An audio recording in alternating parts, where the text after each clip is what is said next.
வாசிக்கலாம். ஏசாயா தீர்க்கதரிசன புத்தகம் 53வது அதிகாரம் 4வது வசனம்.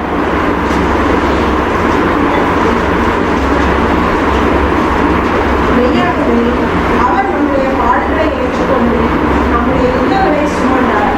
நாமோ அவர் தேவனால் அடிபட்டு பாதிக்கப்பட்டு சிறுமைப்பட்டவர் என்று எண்ணுகிறோம்.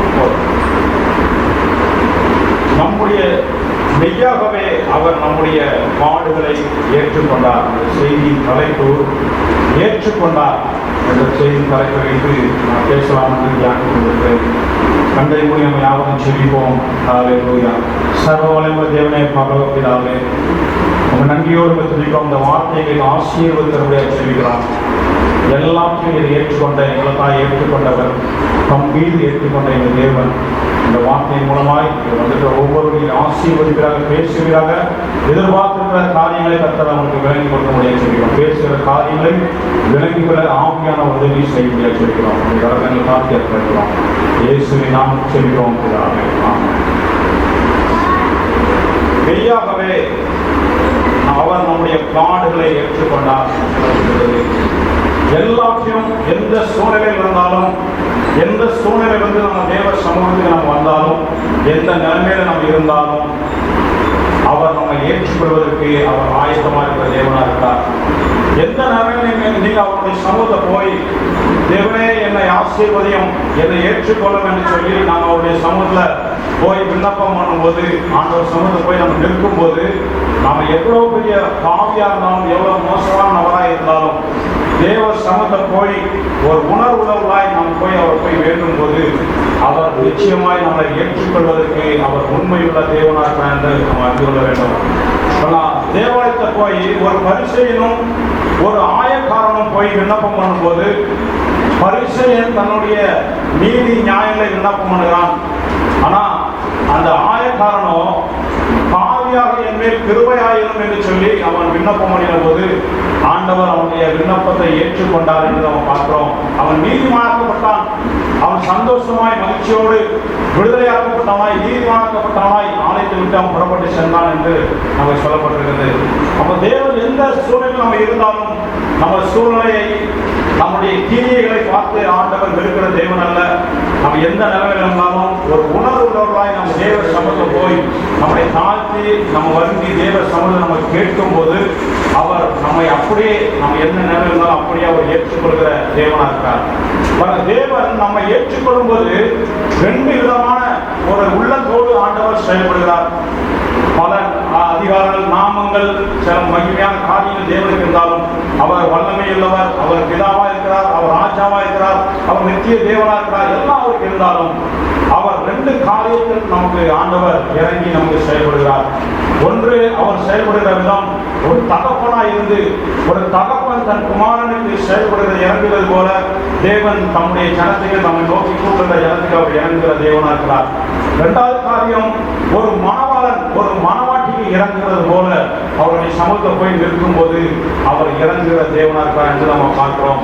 தேவன் ரெண்டு நிலையில இருந்து நம்மை ஆண்டவர் நேசித்து நாம் எப்போ எந்த நிலையிலிருந்து அவரை நோக்கி கூப்பிட்டாலும் அவரை நமக்கு இறங்கி நமக்கு மறுவுத்துறை கொடுக்கிற தேவனா இருக்கிறார்.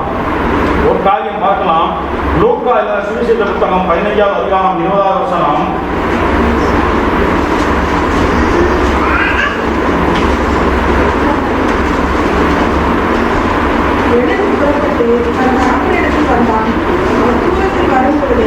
அவருடைய தகப்பன் அவரை கண்டு மனதில் ஓடி அவர் கழுத்தை கட்டி கொண்டு அவரை குற்றம் செய்தார். இந்த ஒரு இளைய குமாரன் குறித்து ஒரு உவமையை ஆண்டவராகிய இயேசு சொல்கிறார். ஒரு ரெண்டு பிள்ளைகள், ஒரு நபருக்கு ரெண்டு பிள்ளைகள் இருந்தார்கள். ஒரு மூத்தவன், இளையவன். இளையவன் தன்னுடைய ஆசையை பிரித்து அவன் வாங்கிக் கொண்டு எல்லாத்தையும் தன்னுடைய பாவத்தினால் அவன் அழித்து கொண்டான் என்று பார்க்கிறோம். அவன் பாவத்தினால் எல்லாத்தையும் அழித்துக் கொண்டு எல்லாத்தையும் இழந்து ஒன்று இல்லாத ஒரு நிலைமையில் நான் என்னுடைய தகப்பனிடத்தில் நான் திரும்பி போவேன் என்று சொல்லி அவன் அவனுடைய உள்ளத்தில் ஒரு எண்ணம் உருவாகிறது. அவன் அதே நிலைமையில வருகிறான். ஒன்றும் இல்லை, அவனுடைய சொத்து, அவனுக்கு கொடுக்கப்பட்ட எல்லாத்தையும் அவன் இழந்துட்டான்.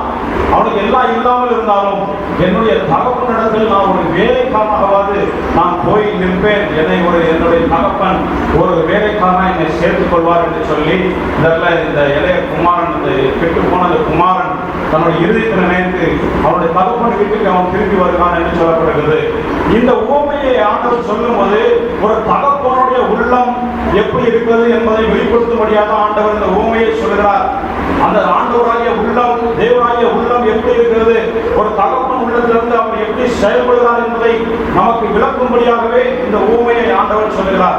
அதை சொல்லும்போது அவன் எல்லாத்தையும் அவன் அழித்து பாவத்தினாலும் தன்னுடைய பாவத்தினாலும் சுகபோக வாழ்க்கையினாலும் தனக்கு உண்டானது எல்லாம் பிடித்து கொண்டு போய் அவன் அழித்துவிட்டு அவன் திரும்பி வந்தாலும் அவன் தகப்பன் என்னுடைய மகன் எனக்கு திரும்ப வரமாட்டானா என்று சொல்லி அவன் எதிர்பார்த்து கொண்டிருந்தான் என்று சொல்லப்படுகிறது.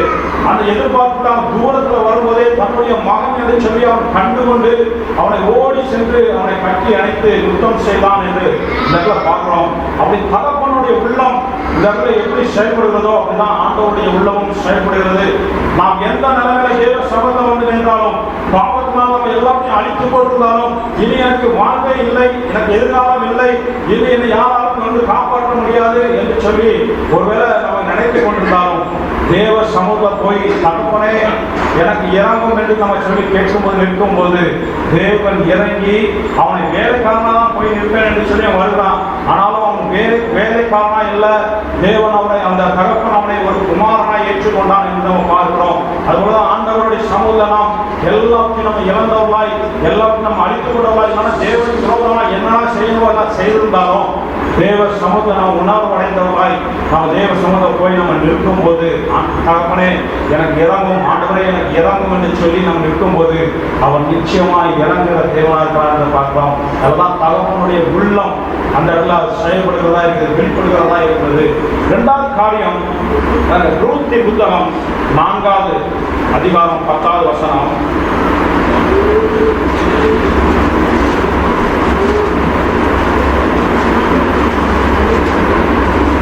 ரூத் 4:10.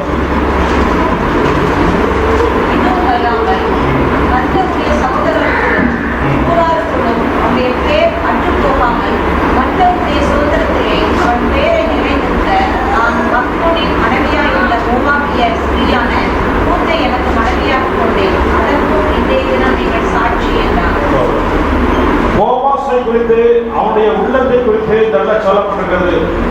போவாஸ் அவன் ஆண்டவருக்கு ஒப்பனையாய் நம்ம சொல்லப்படுகிறது உண்டு. இதெல்லாம் போவாஸ் ரூத்தை குறித்து நமக்கு அநேகம் நாம் பேசிக்கிறோம், தெரியும். ரூத் ஒரு மோவாபிய ஸ்திரியா இருந்தால் அவன் வேறு ஒருவருக்கு திருமணம் செய்து கொடுக்கப்பட்டு அவனுடைய கணவன் மோவாப் தேசத்தில் இறந்து போனான். அந்த சூழ்நிலையில் தன்னுடைய மாமியாகிய நவோமியோடு கூட அவள் இஸ்ரேல் தேசத்துக்கு வந்தால், இந்த பெத்லெஹேம் என்ற ஊருக்கு வந்தால் என்று நம்ம வேதத்தில் நம்ம பார்க்கிறோம். அப்போ வரும்போது அவளுக்கு அந்த இடத்துல ஒரு வாழ்க்கை முறை அமைகிறது. அவள் போவாசுடைய தோட்டத்தில் போய் ஒரு வேலை செய்யும்படி கடந்து சென்றால் அவளை வேலைக்காரியாய் அவளுக்கு போவாசுடைய கண்கள் அவளுக்கு கிருபை கிடைத்தது. அவள் போவாஸ் அந்த ரூத்தை அவள் ஏற்றுக்கொண்டான் என்று சொல்லப்பட்டிருந்தது. கடைசி வேலைக்காரியாய் வந்த அந்த ரூத் அந்த வயலுக்கு சொந்தக்காரியாய் மாறினாள் என்று நம்ம பார்க்கிறோம். அது மாத்திரமல்ல, போவாசுடைய மனநிலை இதெல்லாம் சொல்லப்பட்டிருக்கிறது. அவன் அவளுடைய கிரியைகளை பார்த்து அவன் அந்த இடத்துல ஒரு மனவாளனாய் செயல்பட்டு அந்த ரூத்தை தன்னுடைய மனவாட்டியாய் தன்னுடைய மனைவியாய் இந்த இடத்துல அவன் ஏற்றுக்கொண்டான் என்று சொல்லப்பட்டிருக்கிறது. அதுக்கு முந்தின வசனத்தில் நம்ம வாசிக்கும் போது அவன் நெருங்கின போவாசுடைய நெருங்கின அந்த ஒரு உறவினர் ஒருவன் அவனிடத்துல கேட்கும் போது அவன் ஏற்றுக்கொள்ள மனதில்லாது இருந்தான் என்று நம்ம பார்க்கிறோம். அவன் சொன்னான், இது என்னுடைய பேர் அற்று போகாதபடிக்கு என்னுடைய சுதந்திர வேதத்தை நான் இழக்க மாட்டேன் என்று சொல்கிறான். அவன் அந்த இடத்துல அவன் பார்க்கும்போது இவள் ஏற்கனவே திருமணமானவள், இவள் ஒரு விதவையா இருக்கிறாள், இவளை நான் ஏற்றுக்கொண்டால் என்னுடைய பேர், என்னுடைய சரித்திரத்தில் என்னுடைய பேர் அற்று போகும், என்னுடைய வம்சம் அற்று போகும், அதனால் நான் அதை ஏற்றுக்கொள்ள மாட்டேன் என்று சொல்லி அவன் அதை மறுதளித்தான், அதை நிராகரித்தான் என்று நம்ம பார்க்கிறோம். ஆனால் போவாசோ அவள் ஏற்கனவே திருமணமானவள், அவள் ஏற்கனவே விதவை, எல்லாம் அவளுக்கு அவன் அறிந்திருந்தாலும் அந்த இடத்துல ஒரு மனவளனாய், ஒரு இரக்கமுள்ள ஒரு இருதயம் உள்ளவனாய் அந்த இடத்துல அவன் செயல்படுகிறான். அவன் வந்து கரெக்டா அந்த காரியத்தை அவன் செய்யலாம். ரூத்தை அவன் ஏற்றுக்கொள்வதற்கு அவன் ஆயத்தமானான். ஆனா அவனுடைய இருதயம் அப்படி பக்குவப்பட்டிருந்தது. அவன் இருதயம் ரூத்தை ஏற்றுக்கொள்வதற்கு அவன் பக்குவப்பட்டிருந்தபடினால் அவன் ஏற்கனவே திருமணமாகாதவன். ஆனா இவள் திருமணமானவன் என்று ஏற்கனவே தெரிந்திருந்தோம். ரூத் அந்த இடத்துல ரூத்தை ஏற்றுக்கொள்வதற்கு போவாஸ் ஆயத்தமானான் என்று பார்க்கிறோம். ஆண்டவராகிய நம்ம இயேசுடைய உள்ளமும் அப்படிதான் இருக்கிறது. ஒரு மனவனை போல அவர் செயல்படுகிறார். நாம் பாவம் செய்து கெட்டு போன ஒரு சூழ்நிலை இருந்தாலும், ஒருவேளை தேவனிடம் வழிவிலகி போன சூழ்நிலை இருந்தாலும், அவரை நம்ம மறுதளித்த ஒரு சூழ்நிலை இருந்தாலும், ஒரு மனவானை போல நம்மளை ஏற்றுக்கொள்வதற்கு அவர் ஆயத்தம் உள்ள தேவனா இருக்கிறார். அந்த ரெண்டு விதமாய் ஆண்டோடைய உள்ளம் நமக்காக இறங்குகிறது. ஒன்று தகப்பனுடைய உள்ளமாய் இருந்து நாம் எப்போ தேவ சமூகத்தில் போனாலும் அவர் நமக்கு இறங்குகிற தேவனா இருக்கிறார். இன்னொன்று மனவாளன் என்ற சூழ்நிலையில் அவர் இருந்து அந்த ஸ்தானத்தில் இருந்து நாம் எப்பொழுது தேவ சமூகத்தில் போய் நம்ம நின்றாலும் அவர் இறங்குகிற தேவனா இருக்கிறார். ஒருபோதும் நீ வந்து கெட்டு போனவன், நீ இல்லைன்னா நீ வந்து தகுதியற்றவன் என்று சொல்லி ஒருபோதும் அவர் நிராகரிக்கிற தேவன் அல்ல. இந்த ரூத்துடைய நெருங்கிய உறவினன் ஒருவன் நிராகரித்தான். அவன் வந்து என்னுடைய பேர் அற்று போவதற்கு நான் என்னுடைய சுதந்திர வீதத்தை நான் கெடுக்க மாட்டேன், இதனால் நான் வந்து கெட்டு போவேன், என்னுடைய சுதந்திர வீதம் கெட்டு போகும் என்று சொல்லி நிராகரித்தான். ஆனாலும் அந்த போவாஸ் ஏற்றுக்கொண்டது போல நம்முடைய ஆண்டவராகிய இயேசு எந்த சூழ்நிலையிலும் போய் தேவ சமூகம் போய் நின்றாலும் அவரை ஏற்றுக்கொள்வதற்கு உண்மையுள்ள தேவனாக இருக்கிறார். ஹல்லேலூயா. முதலாவது காரியம், தேவன் செய்த நமக்காய் இறங்குகிற காரியம், அவர் நம்முடைய பாவத்தை அவர் ஏற்றுக்கொண்டார். ஏசாயா 53வது அதிகாரம் 12வது வசனம்.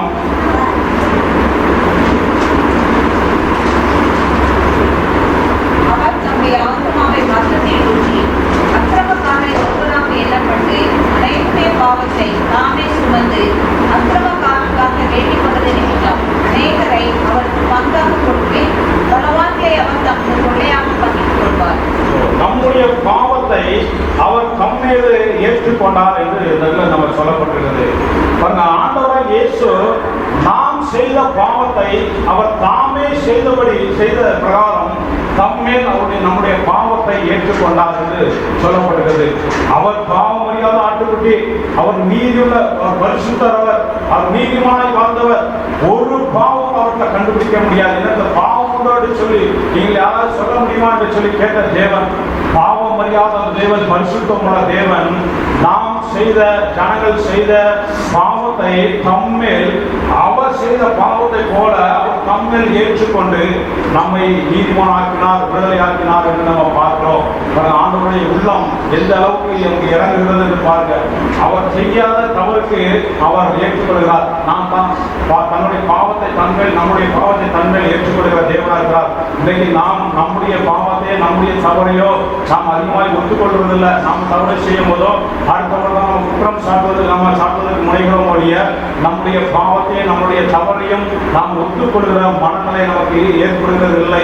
எப்பொழுதுமே நம்ம வந்து வேதத்திலே அப்படிதான் இருக்கிறாங்க. சில பரிசுத்தவான்களை பார்க்கும்போது அப்படி இருக்காங்க.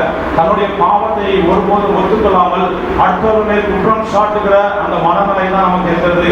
ஆனால் தேவனுடைய பிள்ளைகளுக்கு அந்த மனநிலை இருக்கக்கூடாது. எப்பொழுதும் தேவன் சமுத்திரம் போகும்போது நம்முடைய குற்றத்தை, நம்முடைய பாவத்தை ஒத்துக்கொள்கிற மனநிலை நமக்கு இருக்கணும். ஏன்னா ஆண்டவராகிய இயேசு அவர் செய்யாத பாவத்தை நாம் செய்த பாவத்தை தன்னுடைய பாவத்தை போல தன்மேல் ஏற்றுக்கொண்ட ஆண்டவர் நமக்கு விடுதலையை கொடுத்திருக்கிற தேவன். இப்பொழுது நாம் செய்த தவறுக்கு சில நேரங்கள் நாம் மற்றவரை குற்றம் சாட்டி கொண்டிருக்கிற ஒரு சூழலை நம்ம காணப்படுகிறோம். ஒரு காரியங்களை பார்க்கலாம். ஆதியாகமம் 3வது அதிகாரம் 12வது வசனம். அதற்கு ஆதாம், எப்பொழுதே இருக்கும்படி தேவன் தந்த ஸ்திரீயானவள் அவ்விச்சத்தின் கனியை எனக்கு கொடுத்தாள், நான் புசித்தேன் என்றான். ஆதாமுக்கு ஆண்டவர் ஒரு கட்டளை கொடுக்கிறார். இந்த ஜீவ விருட்சத்தை நன்மை தீமை அறிகிற இந்த கனியை நீ புசிக்க வேண்டாம் என்று சொல்லி ஒரே ஒரு கட்டளையை மாத்திரம் ஆண்டவர் கொடுக்கிறார். அவன் அந்த பிரமாணத்தை மீறி அதை அவன் புசித்தபடியினால் அவன் தேவ சமூகத்தை, தேவனுடைய பிரசனத்தை, தேவனுடைய மகிமை இழந்து போய் அவன் பாவம் பாவம் செய்த ஒரு சூழ்நிலை, தேவனுக்கு அவனுக்கு ஒரு பெரிய இடைவெளி ஏற்பட்டது. இப்ப ஆண்டவர் அவனை தேடி வந்து கேட்கிறார், நீ எங்க ஒளிந்து கொண்டிருக்கிறாய் என்று சொல்லி கேட்டு அவன்கிட்ட கேட்க, நான் விளக்கின கனியை நீ புசித்தாயோ என்று சொல்லி ஆண்டவர் அந்த ஆதாரத்தில் கேட்கும் போது அவன் சொல்லுகிற காரியம், நீர் என்னுடனே கூட இருக்கும்படி தேவனே தந்த ஸ்திரியானவள் விருட்சத்தின் கனியை எனக்கு கொடுத்தார் என்று சொல்லி அவன் தன்னுடைய தவறை அவன் உணராமல் அவன் ஸ்திரீ நிறத்தில் தன்னுடைய குற்றத்தை ஸ்திரீ அவன் சொல்றான். ஸ்திரீ நிறத்தில் மட்டும் சொல்லாமல் அவன் தேவனிடத்திலே அந்த குற்றத்தை அவன் திருப்புகிறான். நீர் தந்த ஸ்திரீதான் என்னை பாவம் செய்ய தூண்டினால், அவள் தந்தபடினால் தான் நான் இதை புசித்தேன் என்று சொல்லி இந்த இடத்துல அவன் ஆண்டவர் மேலையும் அந்த ஸ்திரீ மேலையும் பழியை சொல்லுவதை பார்க்கிறோம். நம்ம செய்த பாவத்தை, நாம் செய்த தவறை நமக்கு ஒத்துக்கொள்கிற அந்த மனநிலை நமக்கு இருக்கணும். தேவனை நான் தான் பாவம் செய்தேன், என்னுடைய பாவத்தினால் தான் இப்படி நடந்தது அப்படின்னு சொல்லி நான் தான் குற்றவாளி அப்படின்னு சொல்லி ஒத்துக்கொள்கிற மனநிலை நமக்கு எப்பொழுதும் இருக்கணும். அப்பதான் தேவ சமூகத்தில் போய் நாம் விடுதலையாக முடியும், நாம் நீதிமானாய் மாற முடியும். ஆயக்காரன் ஜெபிக்கும் போது அவன் சொல்றான், பாவியாக என் மேல் கிருபையாயிரும். அவன் தன்னுடைய நீதியை அவன் போய் தேவ சமூகத்தில் பேசவில்லை. அந்த பரிசையில் பேசினது போல நான் உபவாசம் பண்ணினேன், காணிக்கை கொடுத்தேன், நான் ஆண்டவருக்காக நான் ஊழியம் செய்தேன், அதை செய்தேன்னு சொல்லி அவன் தன்னுடைய நியாயங்களை அவன் தேவ சமூகத்தில் அவன் சொல்லவில்லை. ஆயக்காரன் ஒரே வார்த்தையில சொன்னான், பாவியாகி என் மேல் கிருபையாயிரும். நான் பாவியான மனுஷன், தேவ சமூகத்தில் நாம் வரும்போதெல்லாம் ஆண்டவரே என்னுடைய தவறுதான், இப்படி நான் நடந்தது, இப்படி ஆனது என்று சொல்லி நம்முடைய குற்றத்தையும் பாவத்தையும் நம்ம ஒத்துக்கொள்கிற மனநிலை நமக்கு இருக்க வேண்டும். தன் பாவத்தை அறிக்கிறவன் தான் வாழ்வடைவான், அவை அறிக்கை செய்து விட்டு விடுவான், இரக்கம் வருவான் என்று சொல்லப்படும். தன் பாவத்தை மறைக்கிறவன் வாழ்வடைய மாட்டான், அவை அறிக்கை செய்து விட்டு விடுவன இரக்கம் வருவான் என்று சொல்லி நம்ம நெறிமுறைகளை பார்க்கிறோம். அதுபோல நம்முடைய பாவத்தை அறிக்கை செய்து விட்டு விடுகிற அந்த தைரியம், அந்த மனநிலை நமக்கு எப்பொழுதும் இருக்க வேண்டும். நம்முடைய குற்றத்தை ஒத்துக்கொள்கிற நமக்கு மனநிலை இருக்கும் போதுதான் நம்ம நீதிமானை நம்ம மாற முடியும் ஒழிய அதை மறைப்பதற்கும் அதை நம்ம அடுத்தவர்கள் மேல் பரிசாற்றுவதற்கும் நாம் முற்படுவோமானால் நாம் நீதிமானாக்க முடியாது, நாம் பரிசுத்தமாக முடியாது, தேவ சமுத்திரம் வர முடியாது, தேவனுடைய பிள்ளைகளை நம்ம மாற முடியாது. அதனால தேவ சமுத்திரம் எப்பொழுதும் குற்றத்தை ஒத்துக்கொள்கிற மனநிலை இருக்கணும். தேவன் ஆண்டவராகிய இயேசு அவர் செய்யாத பாவத்தை தங்கள் ஏற்றுக்கொண்டார், தான் பாவம் செய்தது போல நம்முடைய பாவத்தை அவர் மீது ஏற்றுக்கொண்டார். அப்படி இருக்கும்போது நாம் தேவ சமூகத்தில் போய் நம்முடைய பாவத்தை எப்பொழுதும் அறிக்கை செய்கிறவர்களாய் என்னுடைய பாவத்தை என் மன்னியும் என்ற குற்றத்தை ஒற்றுக்கொள்கிறார் நம்ம காணப்படுவதுதான் நாம் நீதிமானாய் நாம் மாற முடியும். இரண்டாவது காரியம் பாருங்க, 2 சாமுவேல் 24வது அதிகாரம் 17வது வசனம். ஜனத்தை பாதிக்கிற தூதனை தாவீது கண்டபோது அவன் கர்த்தரை நோக்கி, இதோ நான் தான் பாவம் செய்தேன், நான் தான் அக்கிரமம் பண்ணினேன், இந்த ஆட்கள் என்ன செய்தது? உடைய கை எனக்கும் என் தகப்பன் வீட்டுக்கும் விரோதமாய் இருப்பதாக என்று விண்ணப்பம் பண்ணினான். தாவீதுக்கு அந்த மனநிலை இருந்தது. தன்னுடைய குற்றத்தை, தன்னுடைய பாவத்தை ஒத்துக்கொள்கிற அந்த மனநிலை தாவீதுக்கு இருந்தது. தாவீது ஒரு தவறை செய்தான், தேவனுக்கு விரோதமாய் அந்த ஜனத்தை தொகையிடுகிறான். நியாயப்பிரமாணத்தின்படி அதற்கான விதிமுறைகளை அவன் கடைபிடிக்காமல், அவன் சரியாய் செய்யாமல் ஜனத்தை அவன் எண்ணும்படி அவனுடைய வேலைக்காரர்களுக்கு அவன் கட்டளையிடுகிறான்.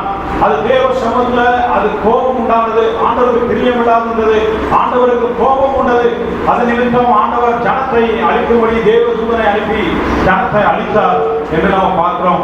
அந்த சூழ்நிலையில் தான் தாவீது சொல்கிறான், நான் தான் பாவம் செய்தேன், இந்த ஆடுகள் என்ன செய்தது, நீர் என்னை தண்டியும் என்று சொல்லி அவன் தேவ சமூகத்தில் அறிக்கை தான் அந்த வேண்டினான் என்று நம்ம பார்க்கிறோம். தாவீதுக்கு அந்த மனநிலை இருந்தது. தன்னுடைய குற்றத்தை ஒத்துக்கொள்கிற ஒரு மனநிலை, தான் தவறு செய்து விட்டோம் என்ற உடனே உணர்வடைந்து அவன் உடனே தேவ சமூகத்தில் போய் நான் தான் பாவம் செய்தேன், இந்த ஜனங்களை விட்டுவிடும், என்னை தண்டியும் என்று சொல்லி அவன் அந்த ஆண்டவர் சமூகத்தில் அவன் விண்ணப்பம் பண்ணினான் என்று நம்ம பார்க்கிறோம். இந்த மனநிலையில் தான் அவனை நீதிமானாய் வைத்தது. அவனை அந்த விரும்புவதற்கு காரணம், தாவீதை ஆண்டவர் அதிகமாக நேசித்ததுக்கு காரணம், அவன் தவறு செய்யும் போது அதை உணர்த்தப்படும் போது உடனேயா அவன் தேவ சமூகத்தில் போய் அதை அறிக்கையிட்டான். உணர்வடைந்தான். பச்சை போல் இருந்தான். பாவம் செய்த போது உடனே உணர்த்தப்பட்டு நாட்டான் தீர்க்கதரிசி மூலமாக உணர்த்தப்பட்ட போது நான் தேவனே ஒருவருக்கு விரோதமாய் பாவம் செய்தேன் என்று சொல்லி அவன் தன்னை ஒத்துக்கொள்கிறான், அதை அறிக்கையிடுகிறான். ஆண்டவர் விரோதமாய் நான் பாவம் செய்துட்டேன், என்னை மன்னியும் அப்படின்னு சொல்லி அவன் தேவ சமூகத்தில் எனக்கு மறுபடியும் அந்த ஆவி எனக்கு திரும்ப தந்துடணும், ரட்சணிப்பின் சந்தோஷத்தை திரும்ப எனக்கு தந்துடணும் அப்படின்னு சொல்லி விண்ணப்பம் பண்ணின போது தேவன் அவனுக்கு அந்த சந்தோஷத்தை ரட்சணின் சந்தோஷத்தை திரும்ப அவனுக்கு கொடுத்தார் என்று பார்க்கிறோம். நாம் மறைக்கும் போது ஒரு நாளும் நாம் மேன்மை அடைய முடியாது. ஒத்துக்கொள்கிற மனநிலையில் இருக்கும்போது தான் நம்ம மேன்மை அடைய முடியும்.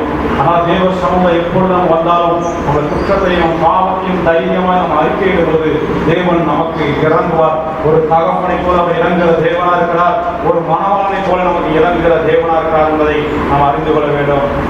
ஓசியா தீர்க்கதரிசன புத்தகத்தில் பாருங்க, 1ஆம் அதிகாரம் 2ஆம் வசனத்தை வாசிக்கலாம்.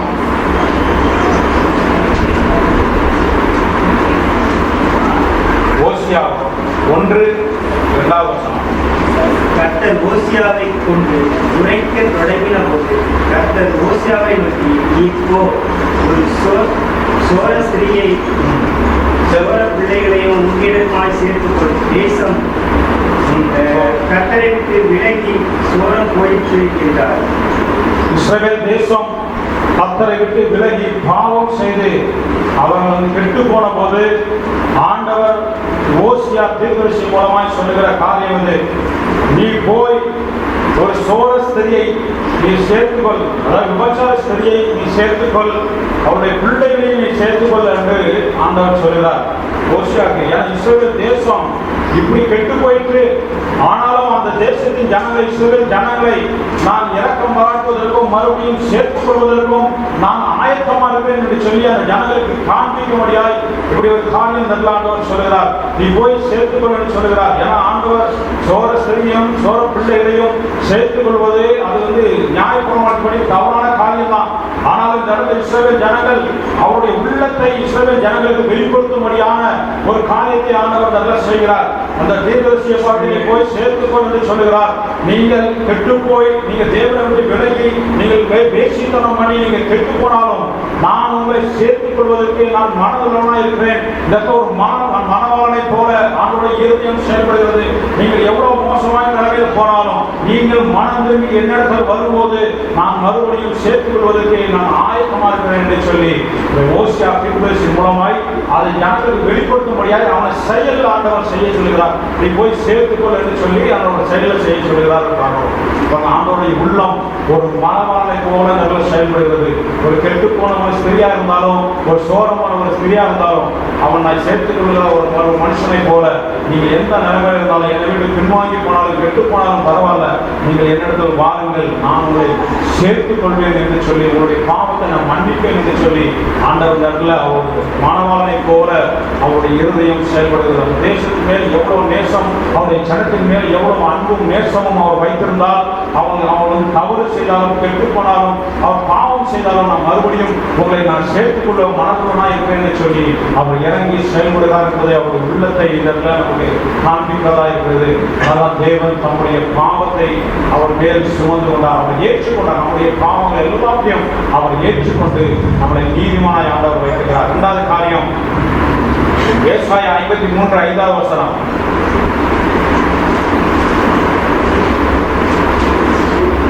நம்முடைய மீட்புகளின் நிமித்தம் அவர் காயப்பட்டு நம்முடைய அக்கிரமங்கள் நிமித்தம் அவர் நொறுக்கப்பட்டார். நமக்கு சமாதானத்தை கொண்டுவிடும் ஆக்கினை அவர் மேல் வந்தது, அதை தடுப்புகளால் குணமாகிறோம். நம்முடைய மீறுதல் நிமித்தம் அவர் காயப்பட்டு நம்முடைய அக்கிரம நிமித்தம் அவர் நொறுக்கப்பட்டார் என்று சொல்லப்படுகிறது. அவர் ஆண்டவர் நம்முடைய பாவங்களுக்காய் அவர் பாவத்தை ஏற்றுக்கொண்டவர் மாத்திரமல்ல, நம்முடைய பாவங்களுக்காய் அவர் தண்டனையும் அவர் ஏற்றுக்கொள்கிறார். பாவம் செய்த ஆத்மா சாகும் என்று சொல்லப்பட்டிருக்கிறது. பாவம் செய்தால் நம்முடைய ஆத்மா மரணத்துக்கு எதுவாய் அது இருக்கிறது. அதை மீட்கும்படிக்கு ஆண்டவர் நம்முடைய பாவத்தை ஏற்றுக்கொண்டது மாத்திரமல்ல, நம்மை அவர் தண்டனையும் நம்மேல் விழுந்த அந்த தண்டனையை, நமக்கு கொடுக்கப்பட வேண்டிய தண்டனையை, நாம் அனுபவிக்க வேண்டிய அந்த தண்டனையை அவர் தம்மேல் ஏற்றுக்கொண்டு நம்மை தண்டனைக்கு அவர் நீங்களாக்கி வைத்திருக்கிறார். நம்மளை நீதிமான அவர் விடுதலையாக்கி வைத்திருக்கிறார் என்று நம்ம பார்க்கிறோம். தேவ தேவன் நம்முடைய தண்டனையை நம்மேல் ஏற்றுக்கொண்டார் என்று சொல்லப்படுகிறது. நாம் தேவ சமூகத்தில் நாம் ஏதாவது ஒரு காரியத்துல சில காரியத்தில் நம்முடைய வாழ்க்கையில் ஒரு போராட்டமோ ஒரு பாடுகளோ ஒரு அடியோ நமக்கு விழுமானால் உடனே நம்ம முழுமுழுக்கதான் தொடங்குறோம். நம்ம தேவ சமூகத்தில் போய் ஆண்டவரே, என்னுடைய தவறு நிமித்தம் என்னுடைய பாவத்து நிமித்தம் தான் இந்த தண்டனை எனக்கு வந்தது என்று சொல்லி யாராவது நம்ம போய் அறிக்கை எழுதுகிறோமா? ஆனால் தேவன் அதை எதிர்பார்க்கிறார். அவர் தண்டனையை நாம் செய்த பாவத்துக்கு, அவர் செய்யாத பாவத்துக்கு அவர் தண்டனை அனுபவித்த தேவன். நாம் ஒருவேளை சில பிரச்சனைகள் நமக்கு நிமித்தம் நமக்கு பாடுகளோ போராட்டங்களோ தண்டனை எது வருமானால் நாம் அதை ஏற்றுக்கொள்கிற மனநிலை நமக்கு இருக்கிறதா? ஏன்னா தேவன் செய்யாத தவறுக்கு அவர் தண்டனை ஏற்றுக்கொண்ட ஆண்டவர். ஒரு காரியம் கூட பார்க்கலாம்.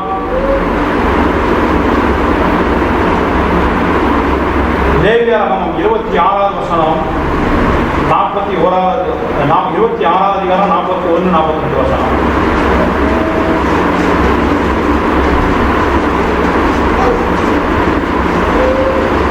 அவர்கள் எனக்கு எதிர்த்து நடந்தபடினால் நான் அவர்களுக்கு எதிர்த்து நடந்து அவர்களுடைய சத்துருக்களின் தேசத்திலே அவர்களை கொண்டு போய் விட்டதையும் அறிக்கையிட்டு விருத்த சேதனமில்லாத தங்கள் இருதயத்தை தாழ்த்தி தங்கள் அக்கிரமத்துக்கு கிடைத்த தண்டனையை நியாயம் என்று ஒத்துக்கொண்டால், தங்கள் அக்கிரமத்துக்கு கிடைத்த தண்டனை நியாயம் என்று ஒத்துக்கொண்டால் அது வந்து சொல்லப்பட்டிருக்கிறது. அதுக்கப்புறம் சொல்றார், ஆசீர்வாதம் சொல்கிறார், நான் யாக்கோபோடு பண்ணின என் உடன்படிக்கையும் ஈசாக்கு கூட பண்ணின என் உடன்படிக்கையும் ஆபிரகாமோடு பண்ணின என் உடன்படிக்கையும் நினைப்பேன் என்று சொல்கிறார். தேசத்தை நினைப்பேன் என்று ஆண்டவர் சொல்கிறார். தண்டனை, நமக்கு வருகிற தண்டனை அல்லது சிக்ஷை, நாம் தவறு செய்யும் போது தேவன் சில சிக்ஷைகளை நமக்கு அனுமதிக்கிறார். அவர் நம்ம சிக்ஷையை நமக்கு ஆண்டவர் நமக்கு அனுமதிக்கும் போது சில தண்டனைகளை நமக்கு அனுமதித்து நம்முடைய ஆண்டவர் சிக்ஷித்து நம்முடைய நீதிமானை மாற்ற விரும்பும் போது அதை செய்யும் போது நாம் உடனே தேவனுக்கு விரோதமாய் முறுமுறுத்து, ஏன் எனக்கு இப்படி ஆயிற்று, ஏன் எனக்கு நடந்தது இப்படியான கேள்விகளை தேவனிடம் நம்ம கேட்டுக்கொண்டிராமல் அவர் அனுப்பின தண்டனை, அவர் அனுப்பின சிக்ஷை அது நியாயமானது என்று சொல்லி நாம் ஒத்துக்கொள்ள வேண்டும் என்று சொல்லி ஆண்டவர் விரும்புகிறார். ஆனால் தாங்கள் அக்கிரமத்துக்கு கிடைத்த தண்டனையை நியாயம் என்று ஒத்துக்கொள்ளுங்கள் என்று சொல்லுகிறார். நமக்கு எத்தனை பேர் நாம் அதை ஒத்துக்கொள்கிறோம்? நமக்கு கிடைத்த சிக்ஷையும் தண்டனையும் நமக்கு ஆண்டவர் செய்கிற நமக்கு அனுமதிக்கிற சில பாடுகளையும் எத்தனை பேர் நம்ம ஒத்துக்கொள்கிறோம்? சில நேரங்கள் அநேக நேரங்கள் நம்ம நினைக்கிறது உண்டு, இது பிசாசினால் வந்தது, இது வந்து மனுஷனால் வந்தது என்று சொல்லி நாம் மற்றவர்கள் மேலாம் நம்ம குற்றம் சாட்டி கொண்டு இருக்கிறோமே தவிர தேவன் என்னை சிக்ஷிக்கும்படி இப்படிப்பட்ட தண்டனையை நமக்கு அனுப்பினார் என்று சொல்லி நாம் ஒத்துக்கொள்கிற மனநிலை நமக்கு வேண்டும் என்று ஆண்டவர் விரும்புகிறார். நான் செய்யாத தவறுக்கு, நம்முடைய பாவத்துக்கும் நம்முடைய அக்கிரமத்துக்கும் அவர் தண்டனை அனுபவித்த தேவன், நாம் செய்த பாவத்துக்கு நாம் தண்டனை அனுபவிக்கிற அந்த மனநிலை நமக்கு இல்லை. நமக்கு அதை ஏற்றுக்கொள்கிற நமக்கு மனநிலை இல்லாமல் நம்ம வாழ்ந்து கொண்டிருக்கோம். ஒரு சின்ன போராட்டம் பிரச்சனை வந்த உடனே தேவனுக்கு விரோதமாய் முறுமுறுக்கிற காரியமும், உடனே நம்ம தேவனை விட்டு விலகுகிற காரியமும், இல்லைன்னா ஆலயத்துக்கு உடனே ஆண்டத்தை கோச்சிட்டு ஆலயத்துக்கு போகாமல் இருக்கிற காரியமும், உடனே தேவ சமூகம் கோபமாக இருக்கிற காரியமும், இப்படிப்பட்ட காரியங்களை தான் நம்ம செய்து கொண்டிருக்கிறோமே தவிர தேவன் இந்த தண்டனையை எனக்கு எதற்காக அனுப்பினார், இவருடைய சிக்ஷையை எனக்கு எதற்காக அனுப்பினார், அப்ப ஏதோ ஒரு தவறு நான் செய்திருக்கிறேன், அதனால ஆண்டவர் இந்த சிக்ஷையை எனக்கு அனுப்பியிருக்கிறார் என்று நாம் ஒத்துக்கொண்டு தேவ சமூகத்தில் போய் நாம் அதை அறிக்கையிடும் போது தேவன் அந்த சிக்ஷையிலிருந்து நம்மளை விலக்கி நம்மளை பாதுகாப்பு தேவனா இருக்கிறார். தேவன் நம்ம அதுக்கப்புறம் ஆசீர்வதிக்க உண்மையோட இருக்கிறார். அதான் சொல்றார், நான் யாக்கோபோடு பண்ணின உடன்படிக்கையும் நான் ஈசாக்கோடு பண்ணினது ஆபிரகாமோடு பண்ணின உடன்படிக்கையை நினைத்து தேசத்தை நினைத்து உங்களுக்கு இறக்குவேன் என்று சொல்லி ஆண்டவர் சொல்கிறார். நமக்கு தேவ இறக்கம் கிடைக்க வேண்டுமானால் நமக்கு கிடைக்கிற தண்டனையும் நமக்கு வந்திருக்கிற சிக்ஷைகளையும் நாம் ஒத்துக்கொள்ள வேண்டும். தேவன் எதுக்கோ ஒரு காரணத்துக்காய் நம்மளை பரிசுத்தமாக்கும்படி, நம்மளை நீதிமாக்கும்படி, என்னை சிக்ஷிக்கும்படி ஆண்டவர் இப்படிப்பட்ட ஒரு சிக்ஷையை எனக்கு அனுப்பியிருக்கிறார். இப்படிப்பட்ட ஒரு சின்ன காரியத்தை, ஒரு தண்டனையை தேவன் அனுப்பியிருக்கிறார். இது நியாயமான காரியம், தேவன் இதை அனுப்பினது எனக்கு நியாயமான காரியம் என்று நாம் ஒத்துக்கொள்ளும் போது தேவன் நமக்கு இறங்கி உதவி செய்கிற காரியம் இருக்கிறார். யோபு 34வது அதிகாரம் 31வது வசனத்தை வாசிக்கலாம்.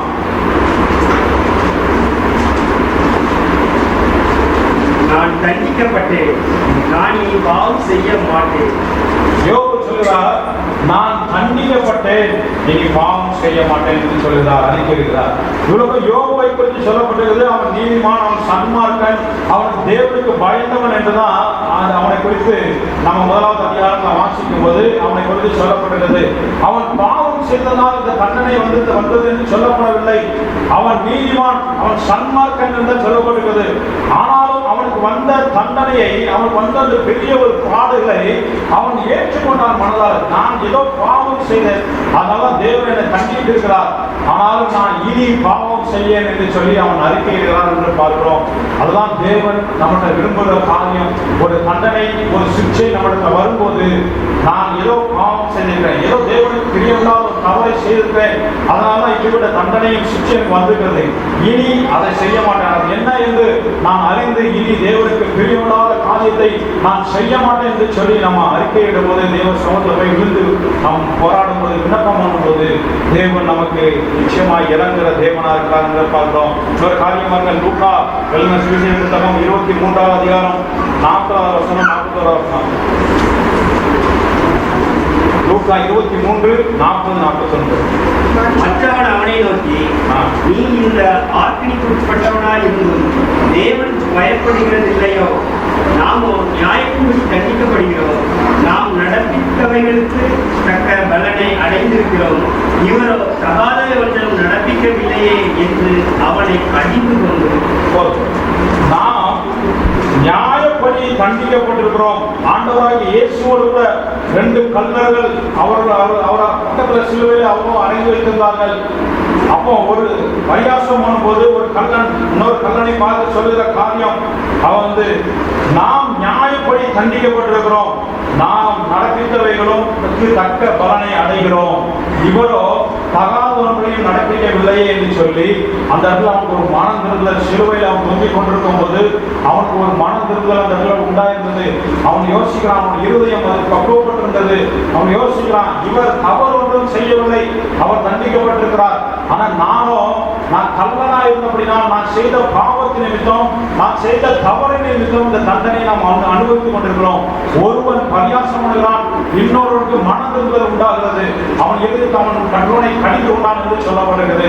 அந்த மனம் திருந்தல் அவனுக்கு உண்டானபடினால் அந்த அவனுக்கு நியாயம் அவனுக்கு தெரிந்து, நான் செய்த தவறு நிமித்தம் நான் தண்டிக்கப்பட்டிருக்கேன் என்று சொல்லி அவன் உணர்வடைந்தபடினால் அவன் உடனே ஆண்டவராக இயேசு சொல்றார், இன்றைக்கு நீ என்னோடு கூட பரதேசில் நீ இருப்பாய் என்று சொல்றான். அவன் தேவ சொல்லி விண்ணப்பம் பண்ணுகிறான், உன்னுடைய ராஜ்யத்தில் என்னை இணைத்தருளும்.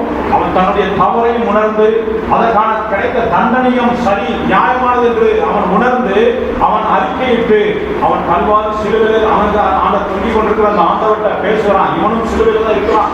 அவன் சொல்லுகிறான், நான் என்னுடைய தவறைக்கு அந்த தண்டனை நான் அனுபவித்துக் கொண்டிருக்கிறேன், உன்னுடைய ராஜ்யத்தில் என்னை நினைத்தரும் என்று சொன்னபோது அவனுக்கு விடுதலை கிடைத்தது. அவன் நீதிமானாக்கப்பட்டான் என்று நம்ம பார்க்கிறோம்.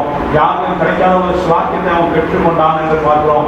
தேவ சமூகம் போய் எப்பொழுதுமே நம்முடைய நியாயங்களை நம்ம பேசிக் கொண்டிருக்காமல், நம்முடைய காரியங்களை மாத்திரம், நான் செய்த நல்ல காரியங்களையும் நான் செய்த ஆண்டவர் கடத்த காரியத்தை மாத்திரம் நம்ம சொல்லிக் கொண்டிருக்காமல், நம்ம தேவ சமூகம் போய் எப்பொழுதும் நம்முடைய குற்றத்தை ஒத்துக்கொள்கிறவர்களாயும் நம்முடைய நமக்கு கிடைத்த தண்டனையை நம்ம ஒத்துக்கொண்டவர்களாயும் காணப்படும் போது தேவனுடைய இரக்கம் நமக்கு நிச்சயமாய் கிடைக்கிறதா இருக்கிறது. 3வது காரியம், ஏசாயா 53:4 வசனம்.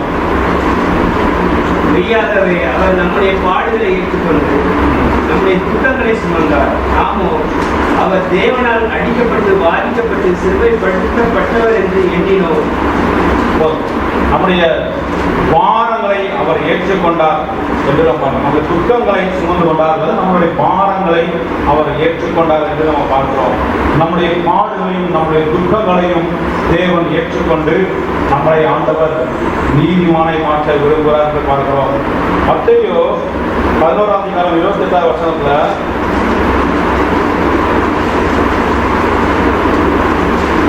மத்தேயு 11:28 வருத்தப்பட்டு பாடல் சுமக்கிறவர்களே, நீங்கள் எல்லோரும் என்னிடத்தில் வாருங்கள், நான் உங்களுக்கு இளைப்பாறுதல் தருவேன். வருத்தப்பட்டு பாரம் சுமக்கிறவர்களே, என்னிடத்தில் வாருங்கள், நான் உங்களுக்கு இளைப்பாறுதல் தருவேன் என்று சொல்லி இந்த இடத்துல ஆண்டவராகிய இயேசு சொல்லுகிறார் பார்க்கலாம். அப்போ நம்முடைய பாரங்களை அல்லது நம்முடைய துக்கங்களை அவர் ஏற்றுக்கொண்டு அவரே அதை சுமந்தார் என்று சொல்லப்படுகிறது. ஆண்டவர் வருத்தப்பட்டு நீங்கள் பாரம் சுமக்கிறவர்களே, இனி நீங்கள் பாரம் சுமக்க தேவையில்லை, நீங்கள் துன்பத்தை அனுபவிக்க வருத்தப்பட தேவையில்லை, அதை நான் ஏற்றுக்கொண்டேன், நீங்கள் என்னிடத்தில் வந்து உங்களுடைய பாரங்களை என்னிடத்தில் நீங்கள் ஒப்படைத்து விடுங்கள், என்னிடத்தில் வைத்து விடுங்கள், அதை நான் சுமந்து கொள்கிறேன், நீங்கள் அந்த பாரத்தை சுமக்க வேண்டாம் என்று சொல்லி ஆண்டவர் சொல்லிட்டு ஒரு காரியத்தை சொல்லுகிறார். நான் உங்களுக்கு இளைப்பாறுதல் என்று சொல்லிவிட்டு நான் சாந்தமும் மனத்தாழ்மையும் இருக்கிறேன், என் நுகத்தை நீ உங்கள் மேல் ஏற்றுக்கொண்டு என்னிடத்தில் கற்றுக்கொள்ளுங்கள் என்று சொல்கிறார். அவர் தேவன் சொல்கிறார், உங்களுடைய பாரத்தை என் மேல் நீங்கள் என்னிடத்தில் தந்துவிடுங்கள், நான் அதை ஏற்றுக்கொள்கிறேன், ஆனால் என்னுடைய நுகத்தை நீங்கள் ஏற்றுக்கொள்ளுங்கள் என்று சொல்கிறார். தேவனுடைய நுகம் என்னவா இருக்கிறது? தேவனுடைய நுகத்தை நம்ம ஏற்றுக்கொள்ளும் போது நம்முடைய பாரமும் நம்முடைய போராட்டங்களும் துக்கமும் எல்லாம் தானாவே அவர் ஏற்றுக்கொள்கிறார், அதை நம்ம நீக்கி விடுகிறார். அந்த தேவனுக்கு வந்து தன்மையை ஏற்றுக்கொள்கிறார். ஆனா அவருடைய நுகத்தை, என்னுடைய நுகத்தை நீங்கள் ஏற்றுக்கொள்ளுங்கள் என்று சொல்கிறார். அவருடைய நுகம் என்னவா இருக்கிறது? நான் சாந்தமும் மனத்தாழ்மையுமா இருக்கிறேன், நீங்கள் சாந்தமும் மனத்தாழ்மையுமா நீங்கள் நடந்து கொள்ளுங்கள், அதுதான் அவருடைய நுகமா இருக்கிறது. அதனால் என்னுடைய நுகம் எளிதா இருக்கிறது என்று சொல்கிறார். அவருடைய நுகம் நமக்கு பாரமா இருக்காது. என்னுடைய நுகம் மெதுவாயும் என்னுடைய சுமை லகுவாயும் இருக்கிறது. நீங்கள் நடக்க வேண்டிய காரியம், நீங்கள் சாந்தமும் மனத்தாழ்மையுமாய் நீங்கள் நடங்கள். இதுதான் தேவனுடைய சுமையை நம்மேல் அவர் வைத்திருக்கிற நுகமா இருக்கிறது. அந்த நுகம் பெரிய பாரமா இல்லை, அந்த நுகம் வந்து ஒரு பெரிய சுமையா நமக்கு இருக்காது, அது லகுவா இருக்கும். ஆனால் கொஞ்சம் கடைபிடிக்கிறதுக்கு கொஞ்சம் கஷ்டமா தான் இருக்கிறது. நான் சாந்தமும் நான் மனத்தாழ்மையா இருக்கிறது போல நீங்களும் சாந்தமும் மனத்தாழ்மையுமாய் நீங்கள் நடந்து கொண்டால் நீங்கள் உங்களுடைய நுகம் அது தானாகவே உங்களை விட்டு நீங்கிவிடும். நீங்கள் வீணாய் நுகத்தை நீங்கள் சுமக்க தேவையில்லை என்று ஆண்டவர் சொல்லுகிறார் பார்க்கிறோம். ஆனால் தேவன் நம்முடைய நுகத்தை அவர் ஏற்றுக்கொண்டு அவருடைய நுகத்தை, இந்த எளிமையான நுகத்தை ஆண்டவர் நமக்கு தருகிறார். இந்த நுகம் நம்ம சாட்சியாய் வாழ்கிறதும், அவருடைய நுகம் என்பது நம்ம சாட்சியாய் வாழ்கிறதும், அவருடைய சாட்சியை நம்ம அறிவிக்கிறதுமே அவருடைய நுகமாக இருக்கிறது. நம்ம மனத்தாழ்மையும் நம்ம சாந்தமாய் நம்ம வாழும்போது அவருடைய சாட்சியை நம்ம ஏற்றுக்கொள்கிறோம், அவருடைய சாட்சியை நம்ம அறிவிக்கிறவர்களாய் நம்ம காணப்படுகிறோம். நம்ம சாந்தம் மனத்தாழ்மையுமாய் நம்ம வாழும்போது நம்முடைய சாட்சி வெளிப்படுகிறது. மற்றவர்கள் பார்க்கும்போது நம்மை ஒரு சாட்சியுள்ளவர்களாய் காணப்படுகிறார்கள், நம்மை காண்பார்கள். அப்படி காணும்போது அவருடைய மகிமை வெளிப்படும். அவருடைய சுவிசேஷம் தானாகவே நம் மூலமாய் நம்ம பேசாமலே அறிவிக்கப்படும். நம்முடைய சுவாபத்தின் மூலமாய், நம்முடைய நடக்கையின் மூலமாய் அவருடைய சுவிசேஷம் தானாகவே நம் மூலமாய் அறிவிக்கப்படும். அதை பார்த்து அந்த மற்ற ஜனங்கள் இவர்கள் தேவனுடைய பிள்ளைகளாக இருக்கிற அப்படின்னா இவர்கள் நல்லவர்களாக இருக்கிறார்கள், இவங்க உண்மையாக இருக்கிறார்கள் என்று சொல்லி மற்றவர்களுக்கு நம்ம சாட்சியவர்களாய் காணப்படுவோம். அவருடைய சாட்சியை நம்ம வாய் திறக்காமலே நம்ம அறிவிக்க முடியும். அதான் சாந்தமும் மனத்தாழ்மையுமா நான் இருக்கிறேன், என்னிடத்தில் நீங்கள் கற்றுக்கொள்ளுங்கள், அதுதான் என்னுடைய நுகமாக இருக்கிறது என்று சொல்கிறார். அவருடைய நுகம் ரொம்ப லகுவாக இருக்கிறது, அது மெதுவாயும் இருக்கிறது. அவருடைய நுகத்தை நம்ம ஏற்றுக்கொள்ளும் போது நாம் நிச்சயமாய் நம்ம விடுதலையாக்கப்படுவோம். நாம் வந்து நம்முடைய துக்கம், நம்முடைய பாரம் தானாகவே நம்மை விட்டு நீங்கி போவோம். 4வது காரியம், மத்தேயு 8வது அதிகாரம் 17வது வசனம். அவர் தாமே நம்முடைய பலவீனங்களை ஏற்றுக்கொண்டு நம்முடைய நோய்களை சுமந்தார் என்று ஏசாயாவினால் உரைக்கப்பட்டது நிறைவேறும். நம்முடைய பலவீனங்களை அவர் ஏற்றுக்கொண்டு நம்முடைய துக்கங்களை நம்முடைய பலவீனங்களை அவர் ஏற்றுக்கொண்டார் என்று சொல்லப்படுகிறது. நாம் பலவீனமான பாண்டமாக இருக்கிறோம், நாம் பலவீனர்கள் தான். ஆனால் நம்முடைய எல்லா பலவீனங்களையும் தேவன் ஏற்றுக்கொள்கிறார். அந்த உலகத்தில் நம்ம வாழும்போது நாம் பலவான்கள் அல்ல, நம்ம பலவீனங்களாக, அது கிறிஸ்தவர்கள் ரொம்பவே பலவீனங்களாக இருக்கிறோம். ஆனால் நமக்கு ஆவிக்குரிய பலன் இருக்கிறது. சரீரப்படமாய் பிரகாரமாய் நம்ம ஒரு பலவீனங்களாய் காணப்படலாம். ஏன்னா எல்லாவற்றிற்கும் நம்ம தாழ்ந்து போகிறோம், இறங்கி போகிறதையும் பார்க்கும்போது நம்ம பலவீனர்களை போல நம்ம பார்க்கப்படுகிறோம். ஒரு நாம உணரலாம், நம்ம எதுக்கெடுத்தாலும் நம்ம இறங்கி போக வேண்டியிருக்கிறது, தாழ்ந்து போக வேண்டியிருக்கிறது, பொறுமையாக போக வேண்டியிருக்கிறது. ஒரு நம்ம பலவீனர்களோ என்ற எண்ணம் நமக்கு ஏற்படலாம். ஆனால் நாம் ஆவிக்குரிய பலவான்களாக இருக்கிறோம். 1 கொரிந்தியர் 1வது அதிகாரம் 18வது வசனத்தை வாசிக்கலாம்.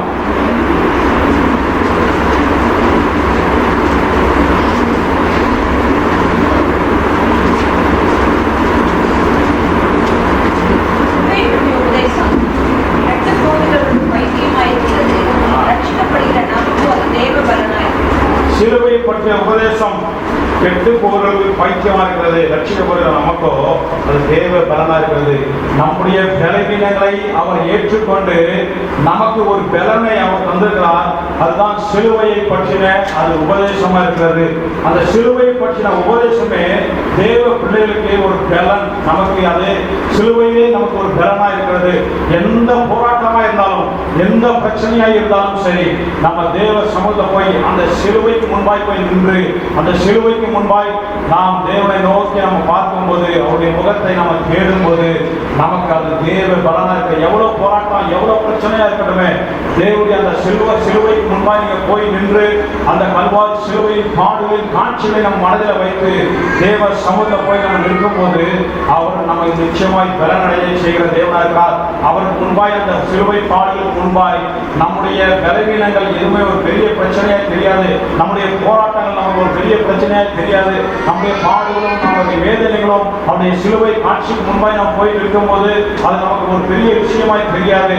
எல்லாத்துக்கும் மேலாய் அவர் நமக்கு ஒரு பெரிய பலனை அவர் தந்திருக்கிறார். அதான் சிலுவை பெற்ற ஒரு உபதேசம். சிலுவை நமக்கு ரட்சிக்கப்படுகிற நமக்கோ அது தேவ பலனா இருக்கிறது.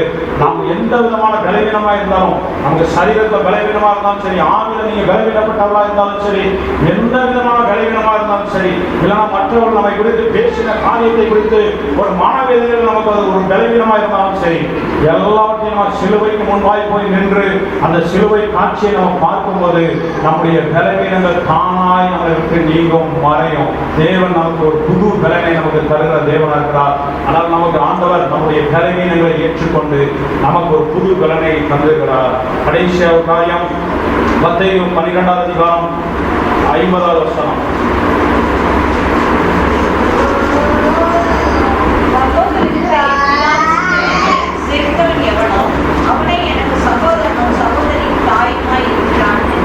பரலோகத்தில் இருக்கிற பிதாவின் சித்தத்தின்படி செய்கிறவனே எனக்கு சகோதரனும் சகோதரியுமாய் இருக்கிறான் என்று சொல்கிறார். தேவ சித்தத்தை அவர் ஏற்றுக்கொண்டார் என்று நம்ம பார்க்கிறோம். தேவனுடைய சித்தம், பிதாவுடைய சித்தம், அவர் எதற்காய் அனுப்பப்பட்டாரோ, என்ன பூமியில அவர் என்ன நோக்கத்துக்காய் அனுப்பப்பட்டாரோ அந்த சித்தத்தை நிறைவேற்றுவதுதான் ஒரு முழு நோக்கமாய் அவர் செயல்பட்டார் என்று நம்ம பார்க்கிறோம். பிதாவுடைய சித்தத்தை செய்வதே அவர் முழு நோக்கமாய் இருந்தார். அந்த சித்தத்தை அவர் ஏற்றுக்கொண்டார் என்று நம்ம பார்க்கிறோம். மத்தேயு 26:39 வாசிக்கலாம்.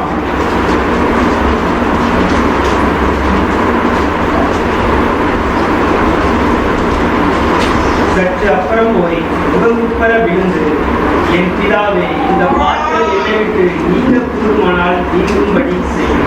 ஆகியும் என் சித்தத்தின்படி அல்ல, உன்னுடைய சித்தத்தின்படியே ஆக கடவுள் என்று ஜெபம் பண்ணினார். அந்த கல்வாரி சிலுவைக்கு போகக்கூடிய கொஞ்ச நேரத்துக்கு முன்பாய், சில மணி நேரத்துக்கு முன்பாய் அவர் போய் ஜெபம் பண்ணும்போது வியாக்கியம் பண்ணுகிறார். என்னுடைய சித்தத்தின்படி அல்ல, இந்த பாத்திரம் என்னை நீங்க கூடுமானால் நீங்கட்டும், ஆகியும் என்னுடைய சித்தத்தின்படி அல்ல, உங்களுடைய சித்தத்தின்படி. ஆனால் பிதாவின் சித்தத்தை அவர் அப்படியே ஏற்றுக்கொண்டார். என்ன நோக்கத்துக்காய் அனுப்பப்படுகிறதோ அந்த சித்தத்தை அப்படியே ஏற்றுக்கொண்டார். ஆனாலும் அந்த சிலுவைக்கு முன்பாய் போகும்போது அவருக்கே ஒரு பயம் வந்தது. ஒரு பாடுகள், அவர் பட வேண்டிய பாடுகளை நினைத்து ஒரு வேதனைப்பட்டு விண்ணப்பம் பண்ணுகிறார். இந்த பாத்திரம் என்னை விட்டு நீங்கக்கூடுமானால் நீங்கட்டும், ஆனால் என்னுடைய சித்தத்தின்படி அல்ல, உங்களுடைய சித்தத்தின்படி. அவர் தேவனுடைய சித்தத்தை நாம் ஏற்றுக்கொள்ளும் போதுதான் தேவ பலனா இருக்கிறது. எங்களுக்கு தேவனுடைய சித்தத்தை நிறைவேற்றுகிறது. எங்களுக்கு சபை ஆண்டுடைய சித்தத்துக்குள்ள எங்களை நிலைநிறுத்திக் கொள்வது எங்களுக்கு பாதுகாப்பு பலனா இருக்கிறது. உங்களுக்கோ சபைக்கு உட்பட்டு இருக்கிறது, உங்களுக்கு பலனும் உங்களுக்கு பாதுகாப்பா இருக்கிறது. தேவ சித்தத்தை நாம் நிறைவேற்றும் போது அது நிச்சயமாய் நமக்கு ஒரு ஏற்றுக்கொள்ளும் போது அது தேவன் நமக்கு எதிர்காலத்தில் ஒரு பெரிய ஒரு ஆசீர்வாதத்தை, ஒரு நன்மையை ஆண்டவர் நமக்கு வைத்திருக்கிறார். அவருடைய சித்தத்தை அல்லாமல் நாம் வேறு எந்த காரியத்தை செய்யும் போதும் அது நமக்கு ஆசீர்வாதமாய் அமையாது. எந்த காரியத்தை நீங்கள் செய்தாலும் தேவ சித்தத்தை நிறைவேற்ற வேண்டும் என்ற எண்ணத்தோடு கூட நீங்கள் ஒவ்வொரு காரியத்தை நீங்கள் செய்யும் போது, உங்கள் தொழிலாக இருந்தாலும் சரி, ஊழியமா இருந்தாலும் சரி, வேற எந்த காரியமா இருந்தாலும், வேலையா இருந்தாலும் சரி, எதிர்கால காரியமா இருந்தாலும் சரி, எதுவாக இருந்தாலும் தேவ சித்தத்தை நான் நிறைவேற்றுவேன் என்ற அந்த மனநிலையோடு அப்படியே தேவ சித்தத்தை நமக்கென்று ஆண்டவர் முன்குறித்து வைத்திருக்கிற அந்த தேவ சித்தத்தை அப்படியே நம்ம ஏற்றுக்கொண்டு நம்ம செயல்படும் போது அவர் நிச்சயமா நமக்கு ஒரு நல்ல எதிர்காலத்தை, ஒரு ஆசீர்வாதத்தை ஆண்டவர் வைத்திருக்கிறார். எல்லாரும் நம்ம செவிப்போமா? அவர் ஏற்றுக்கொள்கிறார், எல்லாத்தையும் ஏற்றுக்கொள்கிறவர், நம்முடைய பாவத்தை ஏற்றுக்கொண்ட தேவன். அவருடைய தண்டனை அவர் மேல் ஏற்றுக்கொண்டார். துக்கங்களை அவர் மேல் ஏற்று நம்முடைய துக்கங்களை ஏற்றுக்கொண்ட தேவர் நம்முடைய பலவீனங்களை ஏற்றுக்கொண்டார். ஹல்லேலூயா. நம்முடைய சித்தத்தை நம் மேல் வைத்திருக்கிறார். ஹல்லேலூயா. சோதரம் ஆண்டவரே. ஹல்லேலூயா. நல்லவரே துதிக்கிறோம், சோதரிக்கிறோம் ஆண்டவரே. ஹல்லேலூயா. எங்களுடைய பாரங்களையும் எங்களுடைய பாவங்களையும் எங்களுடைய துக்கங்களையும் எங்களுடைய சாபத்தின் கட்டுகளையும் எங்களுடைய வியாதிகளையும் எல்லாவற்றையும் நீர் ஆண்டவரே கல்வாரி சிலுவையில நீர் சுமந்து தீர்த்து விட்டீர் ஆண்டவரே. ஹல்லேலூயா. சோதரம் ஆண்டவரே. ஹல்லேலூயா. ஹல்லேலூயா. ஹல்லேலூயா. ஹல்லேலூயா.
என்னுடைய மாறுங்கள், துக்கங்கள், பாவங்கள், என்னுடைய தண்டனை எல்லாத்தையும் நம்மையில் ஏற்றுக்கொண்டு எங்களுக்கு நீதிமானாய் நீ மாற்றி வைத்து உங்களுடைய பிள்ளைகளை மாற்றி வைத்தது உங்களுடைய மனவாட்டியாக எங்களை மாற்றி வைத்தீர்கள். சோதரமாற்ற உம்மிடத்தில் நாங்கள் கற்றுக்கொண்டதை எங்களுடைய வாழ்க்கையில் நாங்கள் செயல்படுத்த அபியாசப்படுத்த உங்களுடைய கற்றுக்கொண்டதன்படி நாங்கள் நடக்க எங்களுக்கு உதவி செய்கிறார். நம்முடைய கருத்துக்களை தாழ்த்தி அர்ப்பணிக்கிறோம். இயேசுவின் நாமத்தில் ஜெபிக்கிறோம்.